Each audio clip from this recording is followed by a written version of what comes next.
Bismillahirrahmanirrahim. Assalamualaikum warahmatullahi wabarakatuh. Alhamdulillah, kita dapat meneruskan program kita hari ini dalam wacana untuk sempena IPC, International Provincial Congress, yang kita akan adakan pada bulan Julai nanti.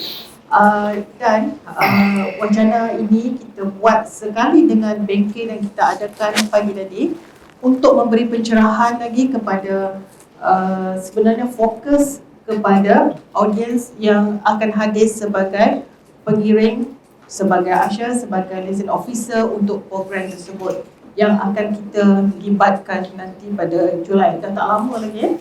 InsyaAllah kita akan bersia dengan pelbagai ilmu. Bengkel tadi saya rasa sangat bagus untuk input kita meningkatkan kualiti keterampilan diri. Jadi kita bertuah pada hari ini kerana kita dapat bersama dengan Tuan Syekh Faizal Syekh Mansur, salah seorang figura yang terkenal dalam industri perbukuan, dan kita akan khusus pada hari ini akan membicarakan berkenaan IPC sahaja, supaya kita lebih terselah topik ini dan kita merasa lebih dekat dengan IPC yang akan kita terlibat sama nanti. Sedikit perkenalan, Tuan Syed, apa khabar pagi ni? Alhamdulillah. Alhamdulillah, okey. Terima kasih kerana jemput saya, terima kasih. Sama-sama. Jadi Tuan Syed ni kenal ke? Tak kenal ke? Kami kenal, orang industri pun kalau tak kenal Tuan Syed satu masalah. Jadi Tuan Syed, Syekh Faizal Syekh Mansur ni lebih dikenali sebagai panggilan mesra dia Syekh Nah, merupakan pengasas dan pengarah Syekh Book Project Sdn Barahat, sebuah syarikat penerbitan dan perundingan yang berpengalaman di Petaling Jaya, Selangor. Orang kata mempunyai pengalaman lebih 25 tahun dalam industri buku. Beliau telah menjadi antara tokoh yang giat memperjuangkan kerjasama dan pembangunan industri penerbitan di Malaysia, Asia dan peringkat antarabangsa. Sekarang ni Tuan Syekh Faizal merupakan Presiden Persatuan Penerbit Buku Malaysia Membopak serta pengerusi Majlis Industri Buku Malaysia MBIC. Di peringkat serantau, beliau merupakan Presiden Persatuan Penerbit Buku ASEAN (APA), di mana beliau aktif mempromosikan kerjasama rentas negara dan pembangunan industri penerbitan di rantau ini. Di peringkat antarabangsa pula, beliau baru-baru ini telah dipilih menganggotai jawatan kuasa eksekutif Persatuan Penerbit Antarabangsa IPA, sekaligus memperkukuhkan suara Malaysia dalam wacana penerbitan global. Jadi tokoh hari ini merupakan tokoh yang tepat untuk kita berkongsi berkenaan IPC. Kalau ikutkan dia punya CV ni, beliau punya CV sangat panjang. So ambil masa, kita tak perlu baca panjang lah kan. Tapi beliau merupakan tokoh yang memainkan peranan penting. Kalau pernah dengar ibu kota buku dunia UNESCO pada tahun 2020, pernah dengar beliau merupakan antara orang yang kuatlah sebagai perunding untuk membawa hasrat kita untuk menjadi kota buku pada ketika itu, sehingga mendapat pengiktirafan sebagai bandar pembelajaran UNESCO. Dan didorong minat yang mendalam juga. Tuan Syed ni sebenarnya antara tokoh yang kuat untuk orang kata mengetuai bidaan orang yang belakang tampil lah untuk membawa IPC ke-35 ini yang kita akan buat di Kuala Lumpur pada Julai nanti. Kalau ikutkan ramai orang yang berebut untuk buat ni, betul tak Tuan Syed? Okey, sebagai permulaan bicara kita Tuan Syed, boleh tak Tuan Syed ceritakan sedikit latar belakang berkenaan IPC? Kenapa IPC ni begitu penting, International Provincial Congress, yang kita bakal adakan di Kuala Lumpur nanti? Silakan Tuan Syed. Assalamualaikum warahmatullahi wabarakatuh. Okey, kita teruslah cerita. Okey, International Publishers Congress ni adalah satu perjumpaan penerbit-penerbit antarabangsa. Itu secara orang kata secara simple je lah. Dan kongres pertama telah dijalankan pada tahun 1896. Tu 1896 tu, kalau ikutkan siapa yang minat sukan dia tahu tahun itulah Olimpik pertama diadakan di Athens 1896. Dah lama dah kira purba dah kongres ni. Dan itu juga disebabkan itu juga kita ibaratkan kongres ini sebagai the Olympics for the book publishing industry.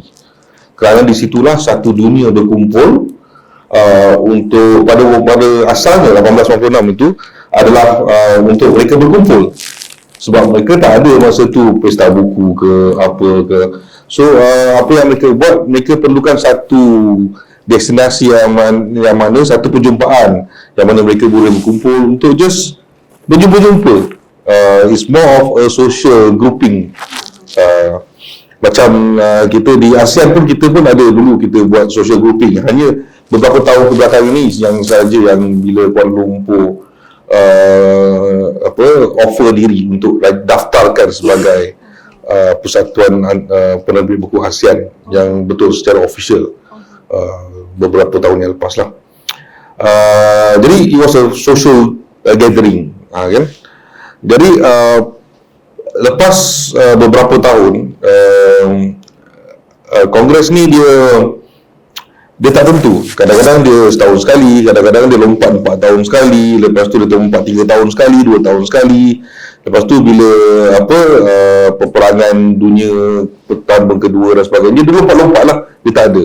Sampailah ke tahun kali yang ke-35 yang akan adakan di Kuala Lumpur. So kalau nak ikutkan daripada 1896, kenapa baru 35 kali kan?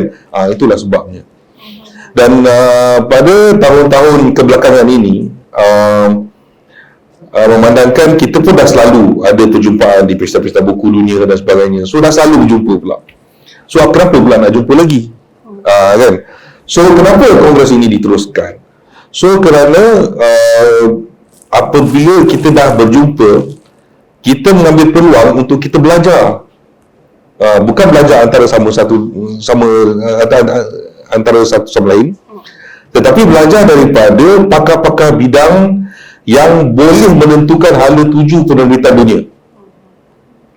Jadi kita punya penceramah-penceramah bukan sahaja penerbit, tetapi ada juga wakil-wakil daripada Pertubuhan Bangsa-Bangsa Bersatu, ada wakil dari UNESCO,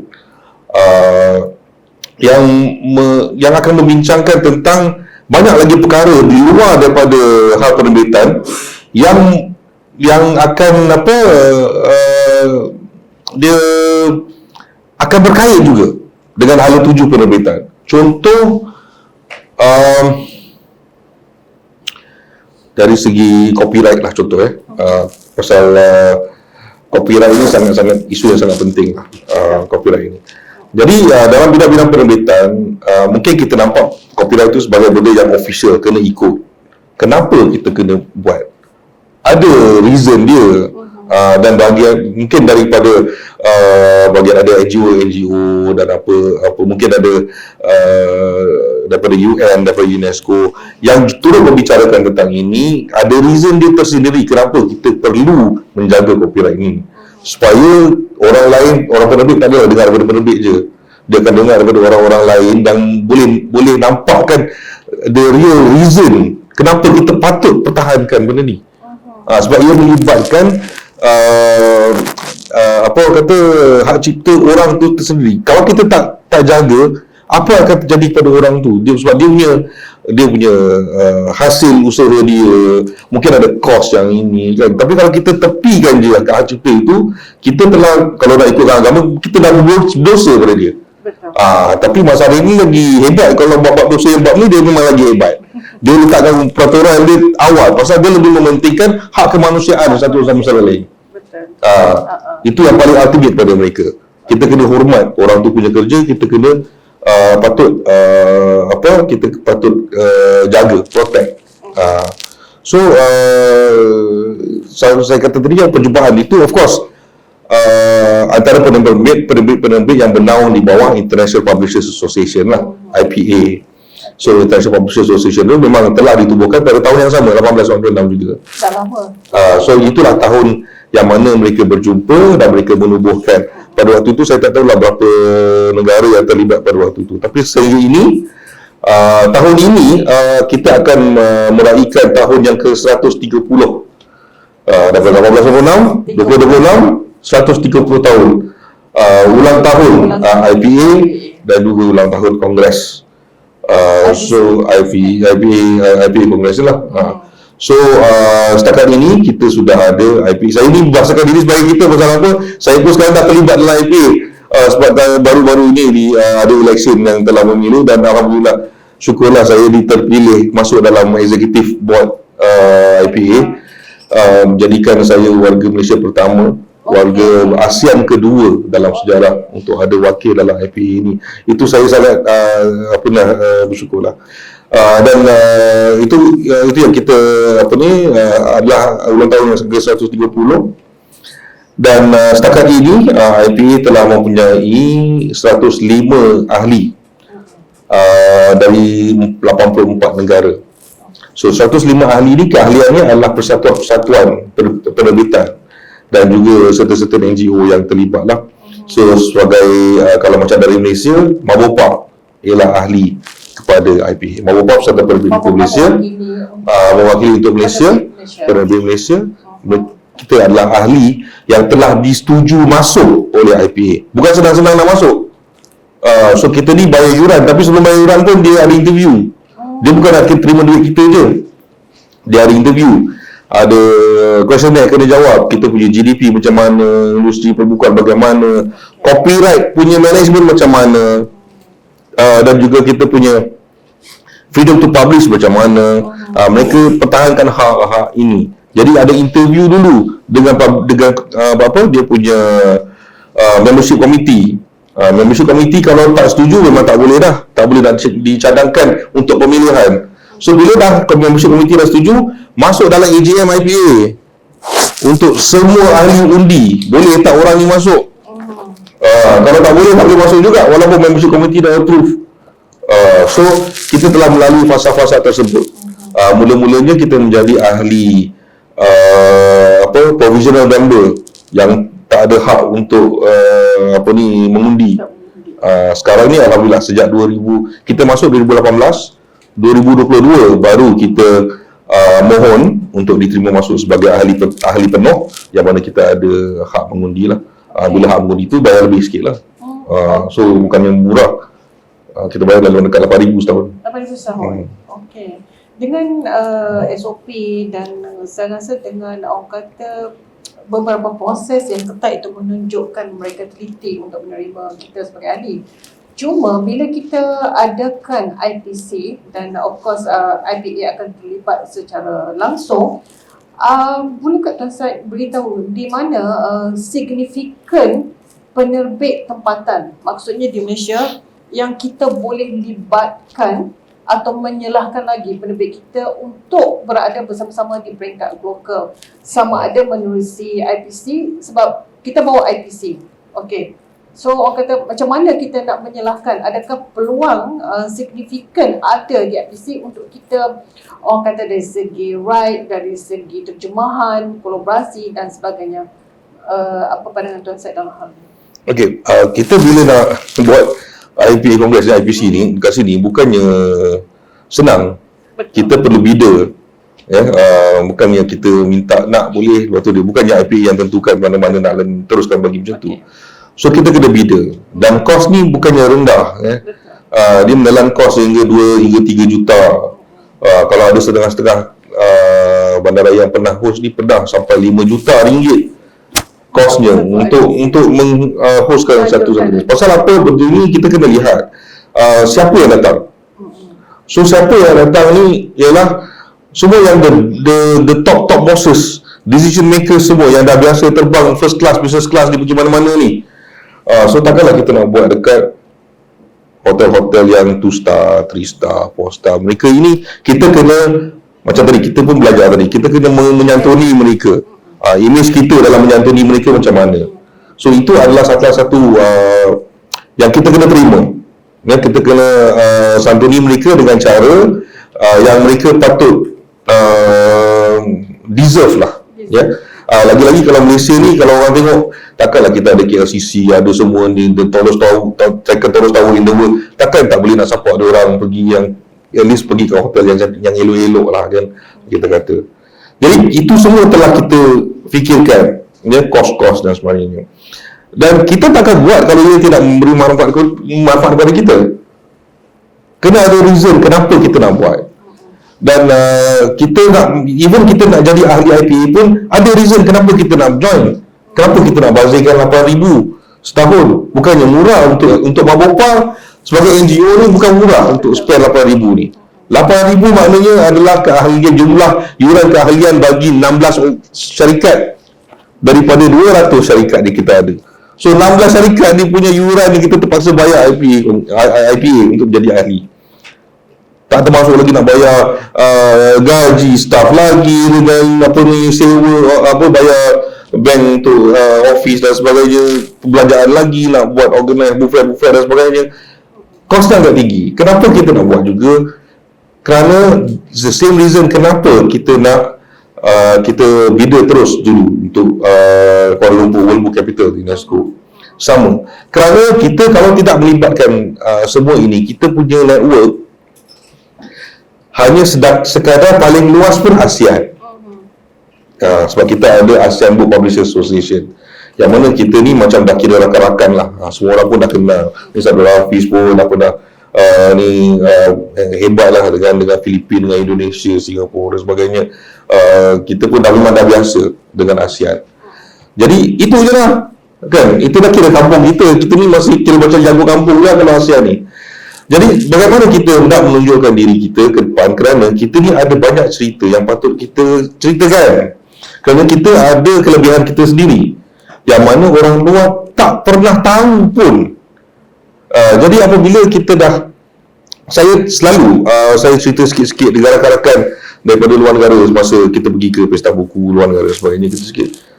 Mereka selalu cakap, wow, you're doing a fantastic job. Bukan saya lah, the country is doing a fantastic job. Why have we not heard them before? Sebab kita tak pernah nak menunjukkan diri.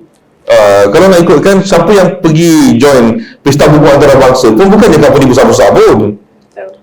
Company kecil-kecil je. Pasal apa company besar? Dia dah selesa dengan market mereka di sini kan. So kalau nak keluar tu kena fikir lain pula.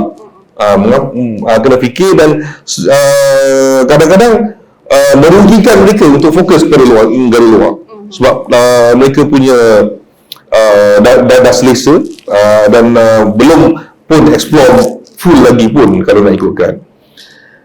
Jadi kita perlu satu ajakan lah kepada industri perbukuan kita supaya ia memudahkan lagi kita bergerak dulu untuk melebar luaskan lagi pasaran kita, supaya tak adalah terhad kepada Malaysia dan ASEAN sahaja, kerana kita ada buku-buku yang sangat valuable yang boleh dipasarkan di luar negara.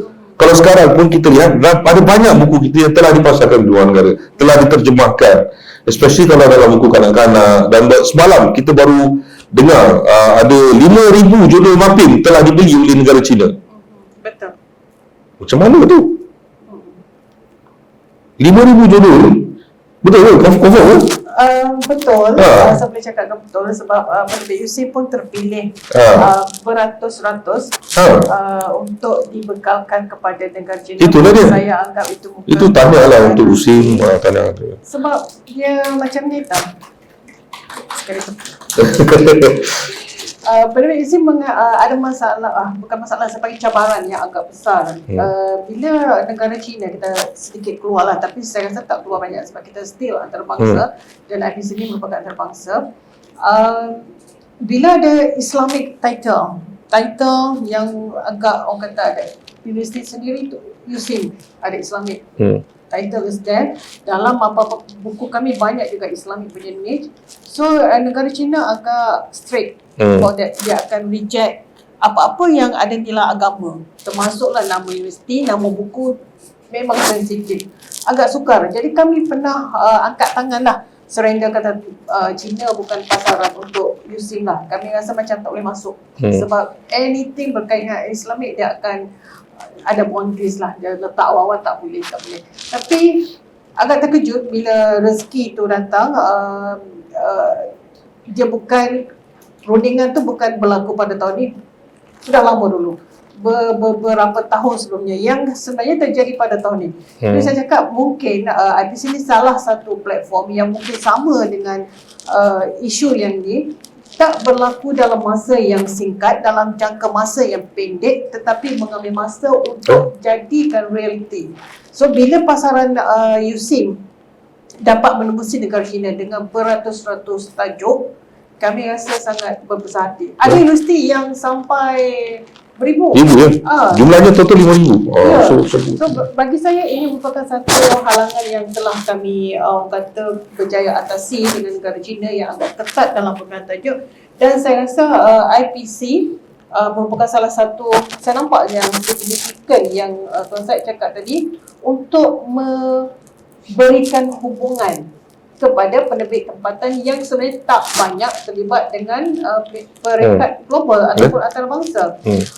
Setakat peringkat orang kata Indonesia memang ada, Thailand ada, bukan memandang rendah, tetapi saya rasa kalau saya melihat list ataupun senarai tokoh-tokoh yang berada di laman web IPC tu, saya rasa nama-nama yang agak besar. Agak besar yang memang kita memang dan yang bagusnya disebabkan oleh hubungan kita dengan IPA, dengan juga hubungan baik dan juga budi bicara antara kami dengan penceramah-penceramah luar ni, kita tak bayar satu sen pun untuk orang datang.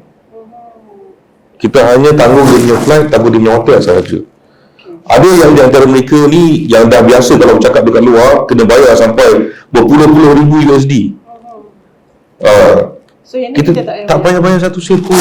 Apa kita saya berikan contoh tokoh mungkin kita boleh perkenalkan. Okey, kalau antara yang telah bersetuju dan akan datang insya-Allah ialah Melissa Fleming. Melissa Fleming ni ialah Under Secretary General for Global Communication dari Pertubuhan Bangsa-Bangsa Bersatu. Ni yang paling masalah. UN. Lepas tu ada juga yang Sheikh Abudur Al-Qasimi. Sheikh Abudur ni ialah tokoh besar dari UAE, dari Sharjah. Beliau juga adalah kira macam anak kepada Sultan Sharjah sendiri. Beliau pernah menjadi presiden kepada IPA, dan juga sekarang ini beliau baru saja dilantik untuk menjadi UNESCO Goodwill Ambassador for Education and Book Culture. Beliau telah setuju untuk datang. Itu kira saya dengan dia kenal lah rapat lah juga. So itu antara orang-orang yang kita bila saya dah cakap ni, bila kenal rapat dengan anak sultan, ini adalah apa ni orang kata the perks, the benefit bila kita dah mula berinteraksi dengan mereka, sebab mereka ni sangat-sangat down to earth. Cuma mereka bila ada dekat negara mereka, kita kena jaga. Saya nak jumpa dia pun susah kat sana. Sebab dia orang dekat sana dia anak sultan. Bila anak sultan, semua orang kat sana kena treat dia sebagai sultan. So kita rough, jauh. Tapi bila dekat luar negara, dia sangat senang kita nak approach. Walaupun dia ada lah dia punya apa dayang-dayang dia pun ada lah, tapi kita senang nak approach. So itu adalah antara kelebihan-kelebihan apabila kita bawa semua penceramah ni tanpa kos untuk bayar dia orang ni. Dia datang dekat sini semua big bosses. Kita ada Marcus Dole. Marcus Dole ni ialah mantan presiden Penguin Random House. Mantan presiden Penguin Random House. Kita ada juga CEO Penguin Random House daripada Mexico. Kita masa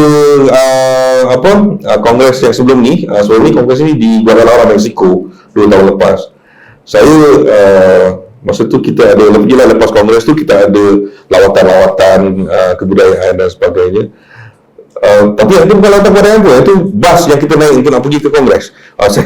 Saya naik bas. Orang sebelah saya selama je pakai baju kerja biasa, pakai kot.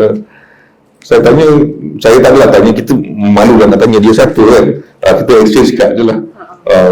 Tu apa? Itulah CEO HarperCollins. Macam mana kita nak boleh duduk sebelah CEO HarperCollins? Orang ni bukannya jenis yang CEO semua kena duduk satu bas, satu kereta. Tak ada. Kita pun kat sini kita buat macam tu juga. Tak ada protokol-protokol ni semua tak ada. Masalah ni tak ada protokol. Mereka ni senang je. Hi, yes, hi, hello. Tak ada Mr. Miss apa panggil nama je. Macam bodoh pun saya pun pernah juga. Hai bodoh, macam tu je. Padahal anak sultan. Agak boleh tak buat kat sini? Tengok itu kita pun kena hormat juga. Kita pun kena menunjukkan kita ni orang Malaysia macam mana kita nak hormat orang. Saya kalau kat luar boleh, saya kat sini mungkin kita jaga. So benda macam tu lah, kita kena pandai tahu macam mana kita nak interact dengan dia orang ni. Macam tadi lah, kalau apa eye contact dan sebagainya, diorang ni suka tengok mata kita. Janganlah kita alih mata kita. Memang kalau kita alih nampak macam kita rude.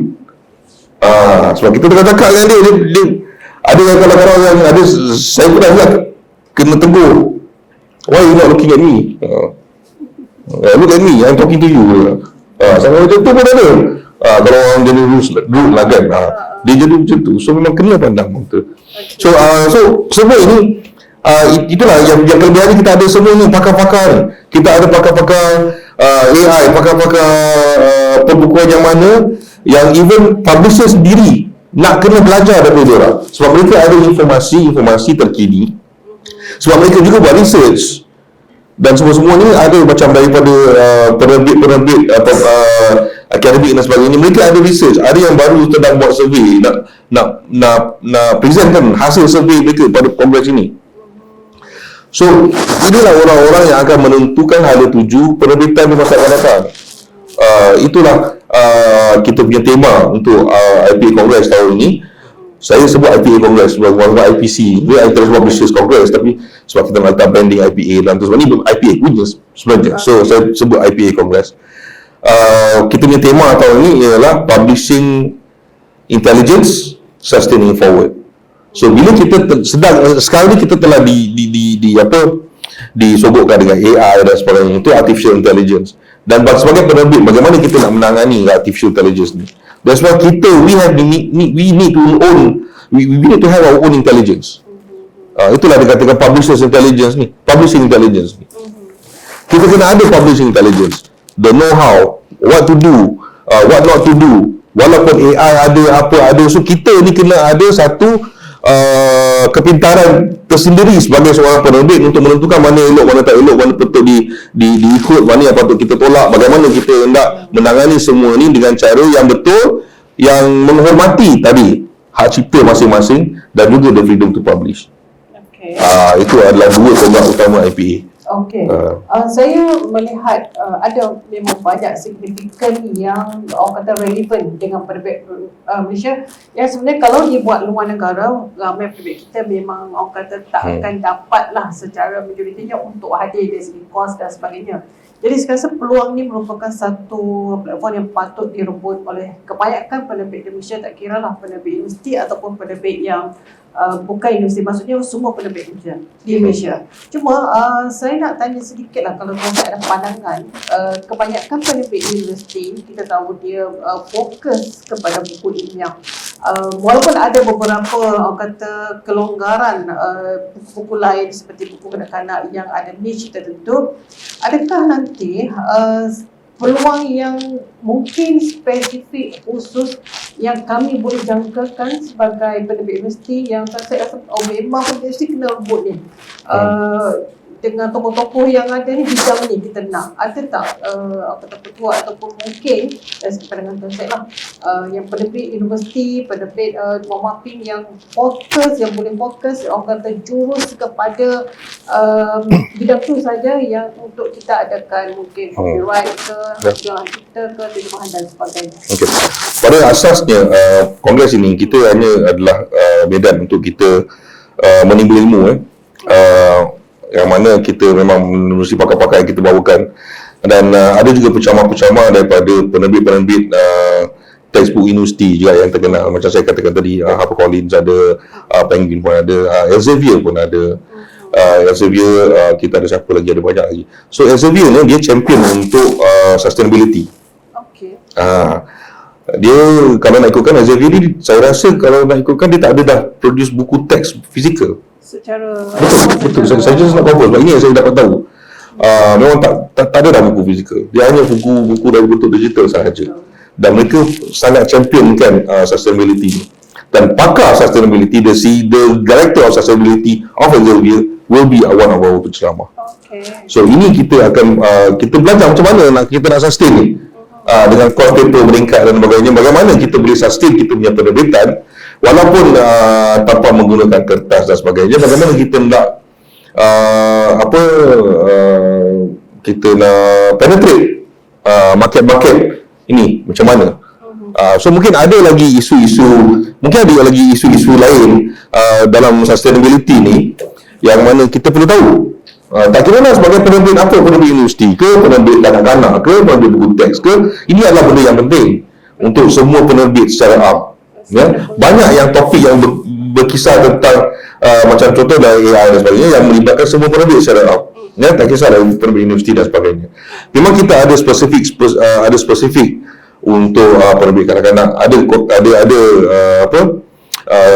sesi yang untuk penerbit kanak-kanak, yang penerbit buku teks sekolah dan sebagainya. Tapi itu adalah sesi breakout session yang mana kita perlu pilih nak masuk ni ke. Itu kita ada sesi begitu, yang mana sebagai penerbit awam mungkin kami universiti juga kalau berminat untuk buat menerbitkan buku kanak-kanak, banyak penerbit universiti yang dah mula. Kita boleh tahu selok-belok dari mana. Kita bawakan Gallimard ni penerbit dari Perancis. Dia dah berusia 150 tahun. Penerbit syarikat dia. Dan dia telah terbitkan buku ni. Apa Prince tu? Yang buku yang Biblio buat tu. Copyright Yang Prince, buku Prince tu, putera Prince yang Azaz translate tu. Little Prince, tu karya hebat tu, karya besar. Tu Gallimard yang first publisher untuk Little Prince tu. Putera kecil. Sebenarnya. So Little Prince ni is a karya hebat lah untuk buku kanak-kanak. Mereka yang telah terbitkan. Dan kita nak tahu macam mana dia boleh sustain company dia ni 150 tahun. Dengan production buku kanak-kanak dan bagaimana. Dan Vice President IPA sendiri, Giovanni Hipli ni daripada Itali, dia adalah generasi kelima yang bekerja di syarikat penerbitan dia. Ni tok nenek moyang dia punya company ni, dia generasi kelima. Sangat bagi bagaimana dia boleh sustain company, macam mana. So topik yang kita bagi kat dia tu, itulah topik ini, Publishers Intelligence Sustaining Forward. Topik itu memang kita khaskan bagi dia untuk sendiri cakap. 150 tahun bukan calon-calon. Itu bukan lebih besar dari 50 tahun, dah 5 generation berapa, 1 generation berapa tahun. Ni kali kelima dia ni. So kalau kita pun di Malaysia yang paling kuat pun syarikat apa? Mungkin UM aku antara yang kedua kot. Jangan bahasa UM dan sebagainya. Itu pun baru berapa puluh tahun, 60 tahun, 70 tahun gitu kan. Tak ada lah sampai 200, 300 tahun tak ada.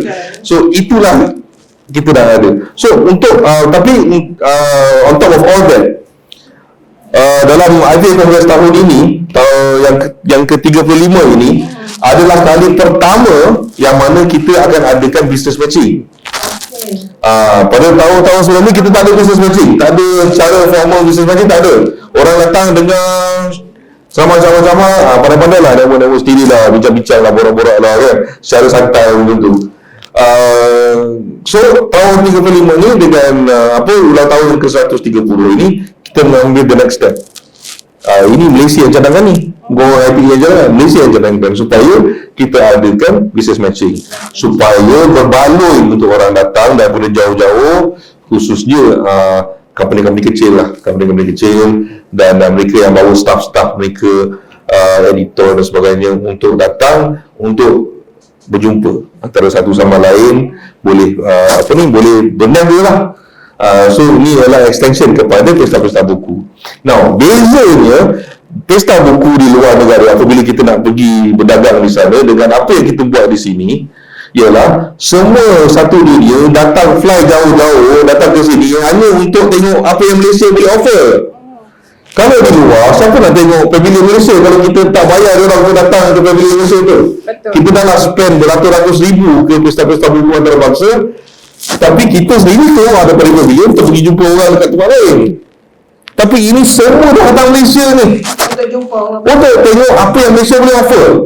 Jadi ini adalah platform terbaik untuk penerbit Malaysia, untuk semua yang terlibat dalam industri perbukuan Malaysia, untuk tunjuk apa yang kita ada. Platform dah ada, kita bawakan platform itu. Takkanlah Mama Bapak sendiri cakap, kau tunjuk, keluar lah benda ni, keluar lah. Kita semua orang bisnes, kita dah ada platform, dah tahu satu dunia nak datang nak tengok kita. Takkan kita nak bagi dia makan ni? Betul. Kan? So dia serama dua mata lah Tuan Syed. Yes. Serama dua mata. Maksudnya di samping kita buat kongres. Dalam masa yang sama kita menemukan pelbagai penerbit Malaysia yang biasanya saya rasa tak ada peluang, tak semua ada peluang untuk pergi Brentford, Sharjah dan sebagainya. Jadi di sini saya rasa penerbit-penerbit di Malaysia harus menggunakan platform ini untuk mengadakan rundingan terus, sebab kita akan sediakan sepanjang 2 hari berlangsung ni akan ada sesi business matching insyaAllah. yang saya rasa boleh digunakan secara maksimum oleh para penerbit di Malaysia. Mungkin rezeki kita ketika ini, mana tahu kan kita akan dapat pelbagai projek yang melibatkan terjemahan, brand dan sebagainya, yang kita tidak perlu pun untuk melakukan kos untuk logistik yang besar seperti kita pergi ke luar negara, Brentford dan sebagainya. Jadi saya rasa ini merupakan satu peluang yang baik yang harus digunakan oleh para penerbit di Malaysia untuk datang menyertai IPC kongres yang akan diadakan pada Julai nanti untuk bersama-sama, bukan saja untuk berkongres, berwajana, mendengar orang kata talk daripada para tokoh yang sangat saya rasa sukar untuk kita jemput, tapi mereka hadir pada kali ini, tetapi juga untuk cuba mengadakan runding niaga dalam business matching bersama penerbit-penerbit yang datang, yang saya rasa melibatkan berapa buah negara setakat ini yang luar. Saya tak kira kalau kalau daripada speaker saja, daripada semua pelosok dunia, kita ada lebih 70 penceramah 70 untuk 2 hari ini. 70 penceramah dari serata dunia, semua benua kita sapu.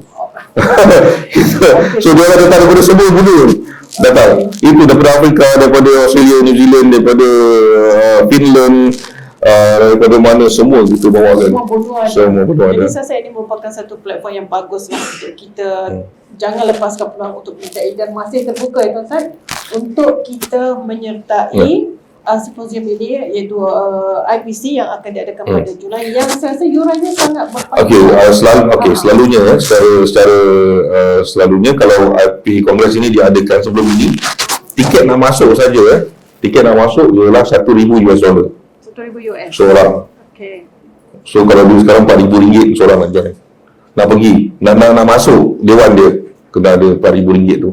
Tak termasuk lagi nak fly ke sana, hotel je lagi. Kalau 2 tahun lepas di Mexico, nak terbang ke sana je dah $10,000 tiket. Hotel lagi mahal lagi. Itu seorang tu, campur dengan duit tiket. Kalau $4,000, berapa ribu kita nak spend untuk dapatkan ilmu ni. Yang sekarang ni kita nak bawakan semua ilmu datang ke sini. Kalau yang duduk KL tak payah nak hotel-hotel kan. Tak payah nak terbang pun, mungkin bayar Grab ke, duit minyak je kan, mungkin. Dan tiket masuk tak payah bayar sampai RM4,000.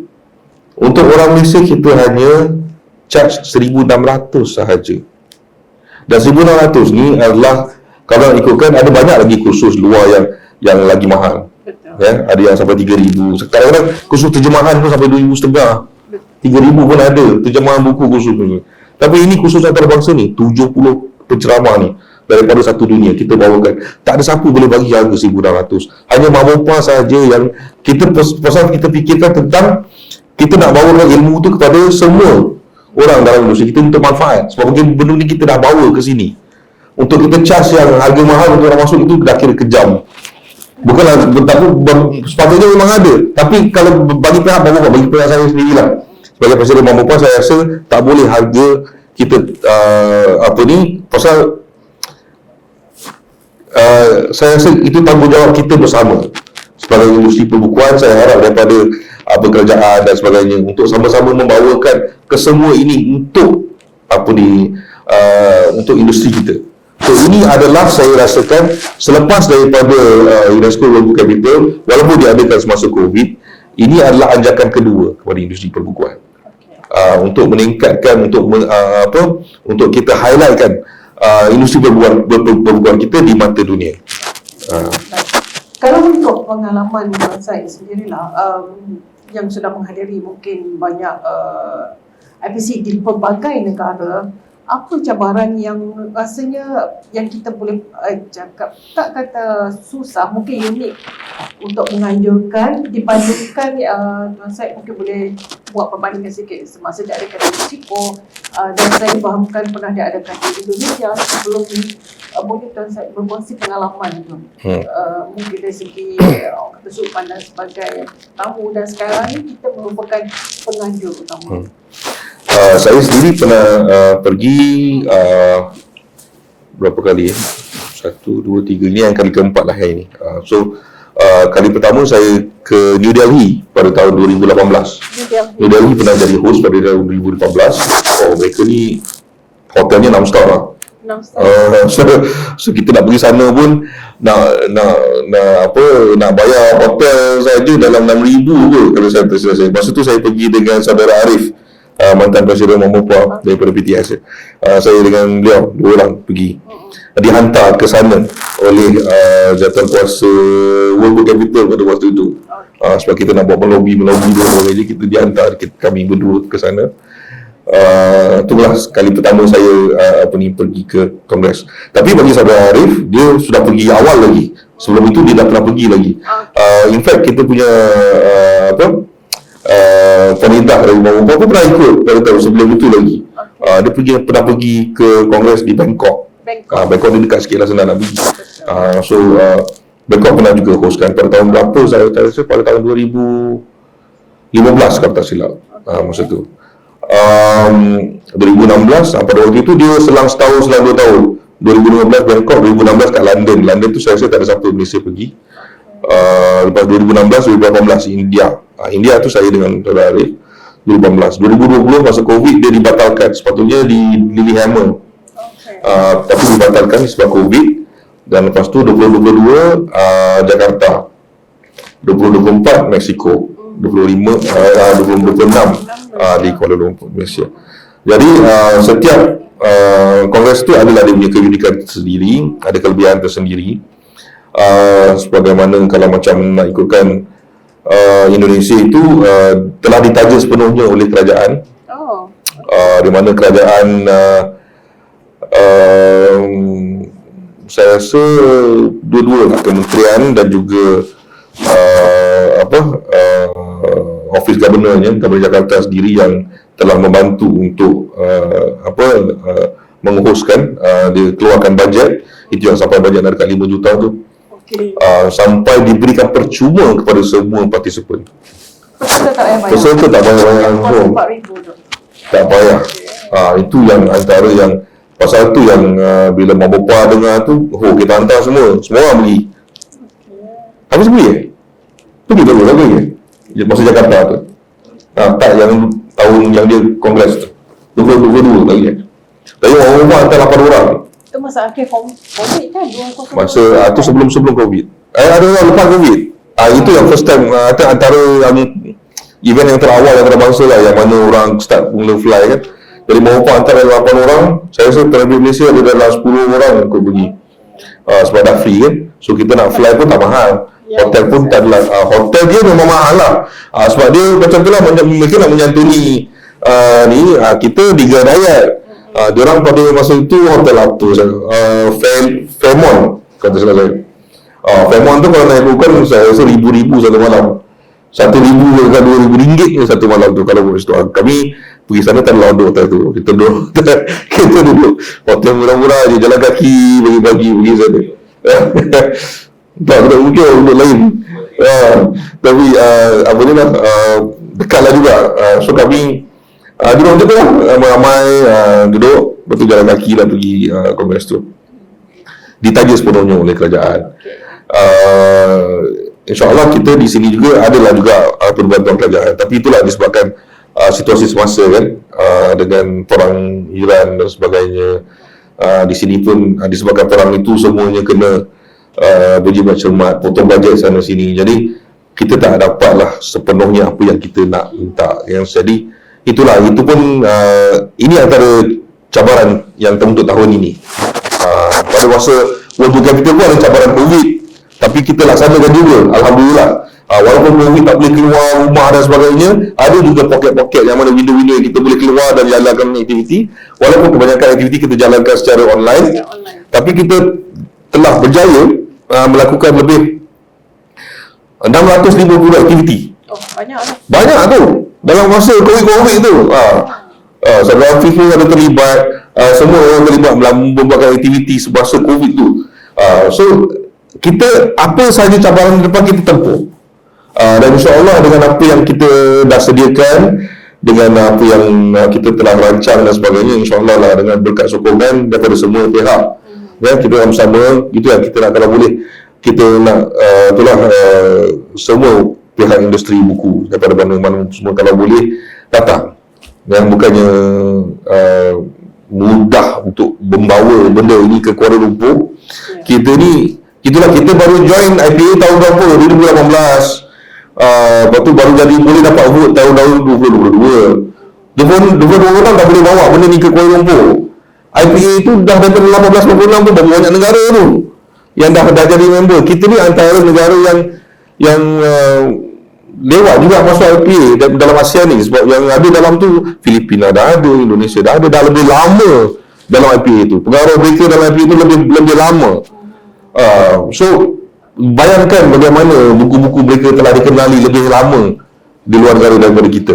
So, saya rasa negara kita untuk tahun 2026, walaupun dalam tempoh yang agak muda, terlibat dengan IPA, terpilih sebagai tuan rumah pada tahun ini untuk IPC, dan saya rasa sebagai rahmat juga kita merupakan tahun melawat Malaysia. Itulah dia. 2026. Yes. Betul Jadi saya rasa ini merupakan lagi serampang 3 mata, tak jadi 2 mata dah, 3 mata untuk memperkenalkan negara kita ke pesada dunia dengan cara seperti Tuan Syed tahu, USIM merupakan rakan strategi untuk pengajaran ini. Yang kita ada pada hari ini merupakan orang-orang yang akan terlibat secara langsung, yang kami akan bawa ke sana, sebab ilmu dalam perbukuan ni bagi saya luas. Dia tidak terhad kepada yang saya cakap saja tadi. Mereka ini akan terlibat sebagai liaison officer yang akan menjaga tetamu-tetamu kita. Sebab itulah pada hari ini kita dedahkan mereka dengan pelbagai ilmu, keterampilan, cara berkomunikasi dan sebagainya. Yang sebenarnya sebagian besar staf penerbit dan juga pelajar USIM yang daripada kelab Bintang nanti. Jangan lepas ni saya ada cerita banyak-banyak kan takut kan nak kerja. Sebab benda ni bukan besar. Memang ni besar, dia melibatkan maruah negara, sangat-sangat melibatkan maruah negara. Dan benda ni saya nak katakan lah, pasal tak kenapa kita ni fast track bila orang senang nak percaya kepada kita untuk bagi host ni kepada kita, kerana kita take advantage daripada ajakan pertama tadi daripada UNESCO World Book Capital. Bila nak dari World Book Capital tu banyak orang kita kena jumpa, networking kita kena bina untuk dapatkan title tu. Dan membupa juga apabila kita dah bantu Kuala Lumpur untuk dapatkan UNESCO World Book Capital, kita menggunakan peluang yang kita ada ni untuk lebih jauh ke depan. Kita hebatkan lagi kita punya jaringan, jumpa lagi ramai orang, buat network dan sebagainya, sehinggalah itulah sampai kita boleh bawakan kongres ini di sini. Dia macam ni dah, kalau macam orang kalau tak percaya kat kita, dia takkan bagi benda tu kat kita. So kita ada pembina-pembina lain. Kenapa mereka tetap bagi kat kita? Disebabkan mungkin apa yang kita pernah buat, dan juga benda ni yang kita telah slowly, ini bukan kerja Mak Bapak saja, ini kerja semua. Kita macam semua penerbit yang telah pergi merantau, pergi ke pesawat buku dengan pihak kota buku, MBKM dan sebagainya, ada masa sebagainya, yang telah keluar dan telah berinteraksi dengan orang-orang ini, orang-orang luar ni. Mereka dah kenal, so kita dah percaya, mereka dah percaya kita. Mereka dah kenal, dia dah kenal muka Hafiz, dah kenal muka Pak Rizal, muka saya, muka Pranadipa, muka Encik, muka orang yang fikir dan lain-lain. Mereka dah kenal. Dia dah kenal, dia orang percaya. Sebab itulah kita senang untuk berbicara, dan dia cuma apa yang membezakan ialah kita punya dokumen pembinaan itu saja. Apa yang kita boleh buatkan berbanding dengan orang lain. Jadi kepercayaan pun lebih kepada siapa? Kepada orang yang memang mereka dah biasa. So itulah antara reason yang kenapa kita buat ni, supaya kita nak meramaikan orang Malaysia ni supaya biasa dengan orang-orang dengan luar ni. supaya senang kita nak buat kerja. Kita kadang-kadang kalau kita nak buat bisnes, kalau buat bisnes matching dan sebagainya, kalau kita tak macam orang kalau newbie kan, kita just nak tengok duit orang tu je. Kita nak berniaga kan nak dapat duit dari dia. Tak boleh jalan macam tu. Kalau nampak macam tu lagilah dia tolak, dia tak nak. Kita nak buat kawan. Kadang-kadang kita jumpa tahun ni, 10 tahun kemudian baru dapat sale. Tapi bila tahun yang 10 tahun kemudian tu, kita akan cakap apa? Syek awak nyebut. Ni sih macam dah tak payah nak bincang apa dah. Pilih-pilih cakap nak terus dah sampai macam tu. So senang je. Saya sampai ada yang mungkin lah dia sebab dia percaya kan macam-macam dia boleh bagi. Ambil buku dulu tak payah bayar kemudian dan sebagainya. Tapi kita pun kena kena hormat lah perjanjian apa yang kita dah buat tu. Kita cuba untuk lunaskan apa-apa yang ni. So kita pun buat macam tu juga dekat dia. So bila kita baik dengan dia baik dengan kita dan sebagainya, kita atas dasar hormat ni, bisnes tu mesti ada lah dasar businessman tu kan. Percayaan saya nampak sebab muka Malaysia ni yang kita dapat trust pada tahun ni sebenarnya bukan dibina dalam masa setahun, 2 tahun. Kita rasa dah lama rangkaian penerbit-penerbit yang ada di Malaysia telah dibina kebelakangan tahun tu dah lama. Buku-buku NBKN, Kota Buku, Tan Said sendiri, penerbit persendirian J Office dan sebagainya. Saya rasa itulah yang kita dapat pada tahun ini, itu percayaan untuk menjadi tuan rumah kepada sebuah platform yang sangat besar, bukan kecil, bukan besar, sangat besar, yang menghimpunkan nama-nama penting, tokoh-tokoh penting dalam penerbitan. Mereka ni bukan senang macam saya cakap nak datang, orang kata for nothing. Mereka datang untuk memberi ilmu dan kita rasa kita perlu rebut peluang ni untuk sama-sama berada pada kongres. Disebabkan kita masa ni visit Malaysia je kan. Saya pun promote lah benda ni dekat orang dan kebanyakan speakers kita ni akan stay on habis daripada kongres tu, ada yang stay on sampai 2 minggu, ada yang stay on sampai sebulan dekat Malaysia ni. Orang tahu ni sebab pasal apa? Kita pun bijak lah bila kita nak buat ni, kita pilih tarikh yang mana, macam mana. So tarikh ni tarikh ni kebetulan adalah summer holidays. So saya memang sengaja buat masa tahun ini dan melibatkan bila tahun lawan Malaysia, masa bila lagi diorang nak berjalan, masa summer holidays lah diorang nak jalan. Tapi diorang pun kena kerja juga kan. So sama-sama tu dah buat lah family diorang. So itu yang saya pun happy juga bila saya tengok dia orang punya flight booking dan sebagainya, nampak macam ada sebulan, ada 2 minggu, ada yang cakap dia nak pergi Sabah Sarawak, ada nak pergi Penang, ada nak pergi Melaka, nak pergi Langkawi, ada yang nak pergi negara ASEAN yang lain, lepas tu datang balik. Sebab ini peluang mereka, sebab dah bukan senang dia orang nak fly ke sini. Dia orang selalunya aktiviti ni, IPA Congress ni sebagainya, selalunya aktiviti-aktiviti yang dia orang pergi ni semuanya langsung di Eropah. So diorang nak pergi sana, US ke Eropah ke US, London, UK ni semua tu tak ada masalah. Dengan Middle East apa semua tu belah-belah sana. Bila nak ke sini, Asia Tenggara ni, jauh gila untuk diorang untuk terbang ni. Untuk kita dah biasa sebab kita ni memang orang perantau. Orang market kita kecil, kita kena pergi sana. So kita dah biasa pergi pesta-pesta buku di sana. Orang sana jarang pernah datang sini. Saya boleh katakan 90% daripada yang kita jemput ini tak pernah datang Malaysia. Kalau datang pun bukan sebab pembukuan. Ya, sebab lain kan. Holiday dan sebagainya. Sebagai penutup lah, sebab kita ada masa terhad, dan sebelum kita buka soalan kepada audiens pada hari ini, apa harapan Tuan Said kepada IPC untuk penyertaan yang saya rasa kita masih buka lagi untuk para penerbit di Malaysia? Apa harapan Tuan Said sendiri? Okey, untuk penerbit di Malaysia, kita bukan kita ada bawakan beberapa perkara. Ada macam kita ada rakan kita iaitu British Council UK. Kita bekerjasama dengan British Council UK untuk menaja beberapa syarikat penerbitan yang kecil-kecil. Mereka cakap okey, dia nak maksimum, dia nak kata dia nak taja 10 lah. Tapi untuk Malaysia 3 sahaja. Untuk Indonesia 3 dan UK 3, yang lagi satu tu tak tahu dari mana lah. Mungkin orang sendiri lah kot. Saya pun dapat tahu Hikayat Fandom dapat satu tiket yang British Council ni. Lagi 2 saya tak tahu apa. Tak tahu ya. Saya tahu satu surat Wandina bagi tahu. British Council akan sponsor dia. So dia akan dapat masuk kongres ni tanpa bayaran RM1,600 sebab ditaja oleh British Council UK, bukan British Council Malaysia, British Council UK.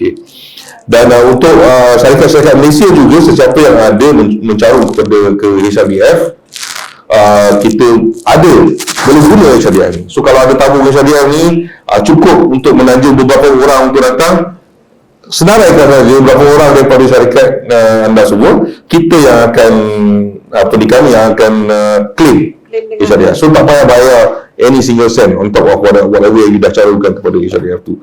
So itu adalah peluang yang sedang di take advantage oleh certain companies lah, macam sekarang ni PTS, Pelangi, Karangkraf dah mula hantar peserta-peserta saya rasa dalam 10-15 orang macam tu, sebab gunakan HRDM ni dah tak payah bayar satu sen pun, kami yang akan claim dengan HRDC.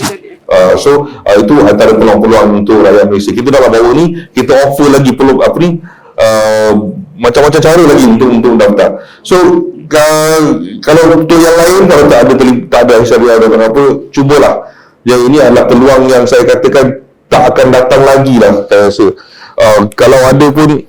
Kalau ada pun bukanlah dalam masa terdekat, ya.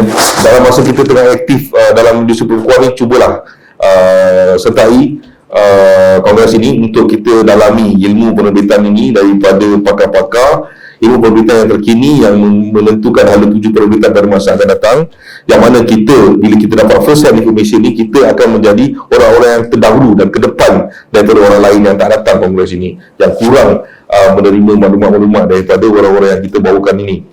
Jadi itu saya harapkan semua dapat sama-sama sertai. Setakat ini kita ada target dalam 400 peserta lebih kurang macam tu. Setakat ini kita dah ada sehingga 260, 270 setakat ini. Saya masih ada lagi kekurangan, tapi saya masih ada lagi dalam 60 orang yang dah janji nak datang dari orang luar ni, luar negara ni. Daripada dalam lokal pun ada yang janji tapi tak bayar lagi, yang tak ada register lagi. So kita nak cuba penuhi. Kalau lebih tak ada pun tak apa, tempat ada, boleh kita extendkan lagi. Dan harapnya semua datang, sama-sama kita meraihkan acara ini, menjayakan acara ini. Dan saya juga harapkan sokongan daripada semua pihak, daripada kerajaan, agensi kerajaan dan swasta, untuk sama-sama kalau boleh menaja lagi. Peluang untuk kerajaan masih ada.